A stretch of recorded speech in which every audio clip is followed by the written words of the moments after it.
Vai jūs skatījāties Eirovīziju? Nē, neskatījos. Un kāpēc?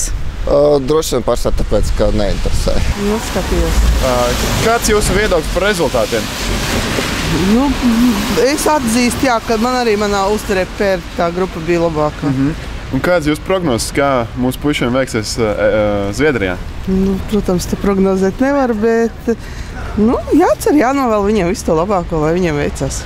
Man jau godīgi nepārāk patīk kaut kas tāds. Tad jau nav. Jūs skatieties Eirovīziju? Nē. Kāpēc? Nesakoju īsti Eirovīziju līdzi. Es nezinu, nekas tāds ļoti īpašs. Un kā jūs domājat, kā viņam veiksies Zviedrijā? Apmēram kaut kur vidū viņi varētu būt. Domājat, vinnēs? Nē. Bet, protams, Un kā jums apvienoja rezultāti? nepārāk labāk Samantīna būtu uzvarējusi. Un kāds jūs prognozes par Zviedrijā? Es domāju, ka galīgi garām. Uzskatu, ka tā tam vajadzēja būt, un tās arī rezultāts bija paredzēts. Un kādi jums šķiet būs panākumi mums Zviedrijā? Nedomāju, ka labāk par pēdējiem gadiem.